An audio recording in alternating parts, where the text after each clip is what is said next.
Hello friend, कैसे हैं आप लोग। आज हमारे पास एक BS6 गाड़ी आई है जिसके ड्राइवर का बोलना है कि उसकी गाड़ी 20 किलोमीटर चलते ही रेड लैम्प बता देती है, स्टॉप बत्ती आ जाती है उसके अंदर। और गाड़ी 20 से ऊपर RPM नहीं लेती, 20 से ऊपर चलती नहीं है और RPM तोड़ देती है गाड़ी। तो चलिए एक बार अपन लैपटॉप लगा के देखेंगे। तो दोस्तों, अभी तक आपने हमारा चैनल सब्सक्राइब नहीं किया है तो सब्सक्राइब कर देवे और वीडियो को पूरा देखना ताकि आपको समझ में आए।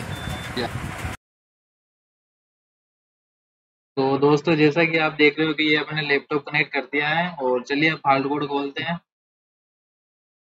तो देखिए दोस्तों, फॉल्ट कोड जो आ रहे हैं जिसमें आ रहा है 3151 और दूसरा जो फॉल्ट कोड है वो है अपना 4487। तीसरा फॉल्ट कोड है जो 4489 और जो चौथा फॉल्ट कोड है वो है 3614। ये तीन जो फॉल्ट कोड है दोस्तों, ये इसकी वजह से आता है। ये 3151 की वजह से जो मेन प्रॉब्लम है ये इसके अंदर दिखाएगी। इसके अंदर क्या लिखा हुआ है, after treatment first ECR catalytic system missing condition, यानी कि जो अपनी जो ECR प्रणाली है वो सही कंडीशन में काम नहीं कर रही है। और दूसरा जो है, जो द्रव निकल रहा है उसमें सही नहीं है, मतलब। और दूसरा है, तीसरा है जो इसमें है, जो ACR सिस्टम प्रणाली है वो सही काम नहीं कर रही है। और चौथा इसका प्रभाव पड़ रहा है जो इंजन के प्रोटेक्शन टॉर्क के ऊपर, मतलब इंजन के ऊपर इसका काफी प्रभाव पड़ रहा है। तो चलिए एक बार इसको खोलते हैं, उसमें देखते हैं क्या आ रहा है। After treatment ACR catalytic in the exhaust system is not present.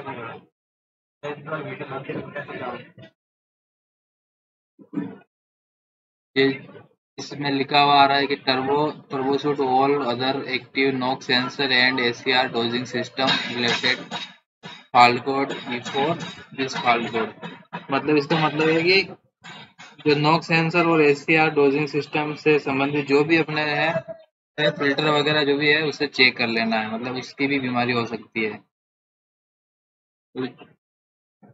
ACR catalytic system removal of ACR catalytic from vehicle malfunction ACR catalytic, मतलब जो भी खराब है, जो फिल्टर वगैरह खराब है उसे हटा देना है, मतलब जो लगे हुए को। तीसरा है इसका एक जो सिस्टम लीकेज, मतलब ACR का जो सिस्टम है वो लीक भी हो सकता है। तो चलिए दोस्तों, अपन एक बार चेक करते हैं गाड़ी के ऊपर जाके कि इसमें क्या चीज। तो दोस्तों, ये देखिए जो यूरिया का फिल्टर, ये से हम खोलते हैं और देखते हैं कि हमें फिल्टर चोक मिलता है कि नहीं मिलता है।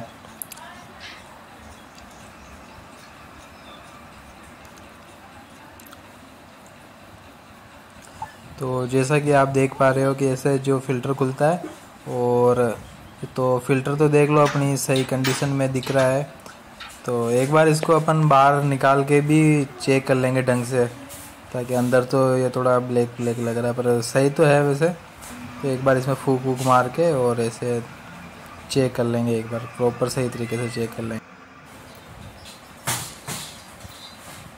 तो देखिए दोस्तों, ये अपन ने फ़िल्टर निकाल लिया है और बिल्कुल सही है। इसको बिल्कुल साफ़ करके अपन वापस फिटिंग कर देंगे और जो एक टेस्ट का होता है 20 मिनट का वो कराएंगे। तो ये देखो, ये टेस्ट है जो after treatment diesel exhaust fluid system leakage test होता है, इसे कराएंगे 20 मिनट तक और देखेंगे कि कहीं से लीक तो नहीं है। तो जैसा कि वहाँ पे अपन ने वो स्टार्ट कर दिया था leakage test, ACR leakage test, अब चेक करते हैं कि मतलब कहीं से लीक तो नहीं है। तो जैसा कि आप देख रहे हो कि फ़िल्टर के बाद तो लीक नहीं है और पाइप भी अपने सही थे और नोज़ल भी देखो, जैसा कि आप देख रहे हो कि मतलब बिल्कुल सीम भी नहीं आ रही है, सही है। तो नोज़ल भी एकदम सही है, इसमें भी कोई प्रॉब्लम है नहीं ऐसी। तो मतलब ACR टेस्ट भी अपना पास ही है, ऐसी कोई दिक्कत नहीं है। इसे चलने देते हैं जब तक अपन कोई दूसरा काम और देख लेते हैं कि साइलेंसर के अंदर कुछ जमा हुआ तो नहीं है।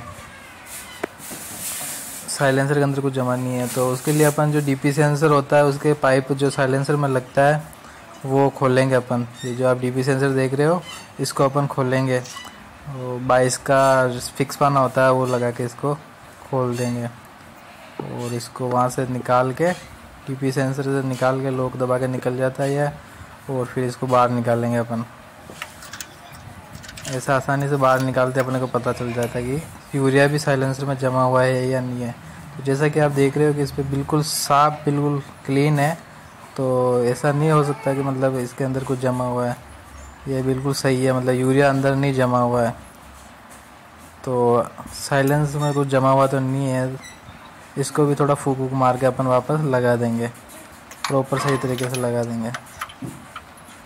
साइलेंसर तो यूरिया के अंदर जमा हुआ नहीं है, और लीकेज भी नहीं है कहीं से, और फिल्टर भी नहीं है कहीं से चौक। तो चलिए एक बार अपन जो साइलेंसर कहीं से लीक तो नहीं है वो चेक करते हैं।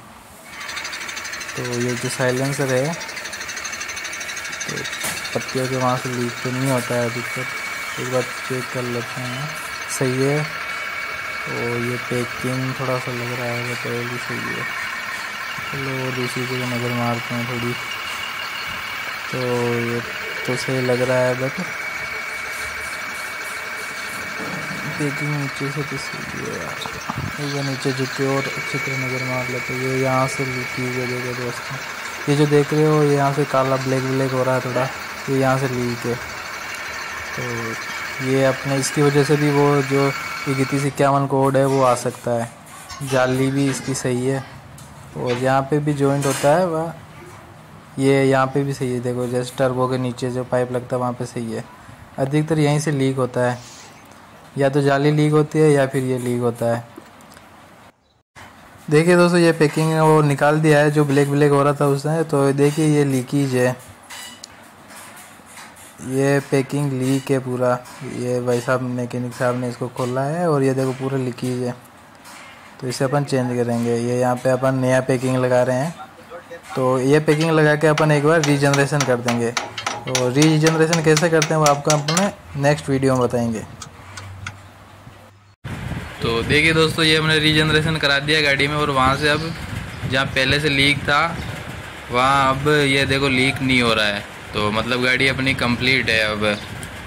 और अब इसकी ट्रायल लेंगे अपन 10-15 किलोमीटर की। एक बार देख लेते हैं चेक लैम्प पर वो तो नहीं आ रहा है, उस पर भी नज़र मार लेते हैं एक बार। ये देखो चेक लैम्प भी कुछ नहीं आ रहा है, सब चला गया। मतलब फाल्ट तो अपन ने पहले ही क्लियर कर दिए थे। तो अब इसकी थोड़ी ट्रायल लेके इसको छोड़ देंगे, गाड़ी कंप्लीट है अपनी। तो दोस्तों आज के वीडियो अपना कैसा लगा हमें ज़रूर बताना। Thank you.